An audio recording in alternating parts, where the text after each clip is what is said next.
नमस्कार, मेरा नाम परीक्षा है। मैं कक्षा 8वीं स की छात्रा आज आपके सामने नेहरू जी के जीवन पर प्रकाश डालने जा रही हूँ। जवाहरलाल नेहरू का जन्म 14 नवंबर 1889 को इलाहाबाद में हुआ था। उनके पिता का नाम मोतीलाल नेहरू था, जो एक बहुत अच्छे वकील थे। उनके पिता बहुत अमीर थे, जिसके कारण नेहरू जी को बहुत अच्छी शिक्षा मिली। कम उम्र में ही उन्हें पढ़ाई के लिए विदेश भेज दिया गया। उन्होंने इंग्लैंड के दो विश्वविद्यालयों हैरो और कैम्ब्रिज में अध्ययन किया।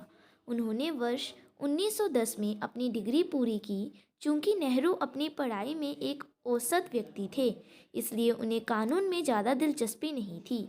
राजनीति में उनकी रुचि थी। हालांकि बाद में वह वकील थे बने और इलाहाबाद हाई कोर्ट में वकालत की। 24 साल की उम्र में उन्होंने कमला देवी से शादी कर ली। उन्होंने एक बेटी को जन्म दिया, जिसका नाम इंदिरा रखा गया। जवाहरलाल नेहरू भारत के पहले प्रधानमंत्री बने। वह एक दूरदर्शी व्यक्ति थे। वह एक नेता, राजनीतिक और लेखक भी थे। उन्होंने हमेशा भारत को एक सफल देश बनने के लिए और देश की भलाई के लिए दिन रात काम किया। उन्होंने आराम हराम है का नारा दिया। जवाहरलाल नेहरू शांति प्रिय व्यक्ति थे, लेकिन उन्होंने देखा कि अंग्रेजों ने भारतीयों के साथ कैसा व्यवहार किया, जिसके चलते उन्होंने स्वतंत्रता आंदोलन में शामिल होने का फैसला किया।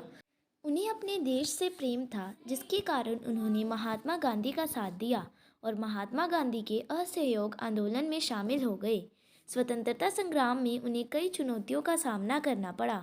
वे कई बार जेल भी गए। हालांकि देश के प्रति उनका प्यार कम नहीं हुआ। उन्होंने लड़ाई लड़ी, जिसके परिणाम स्वरूप 15 अगस्त 1947 को भारत को अपनी स्वतंत्रता मिली। जवाहरलाल नेहरू के प्रयासों के कारण उन्हें भारत के पहले प्रधानमंत्री के रूप में चुना गया।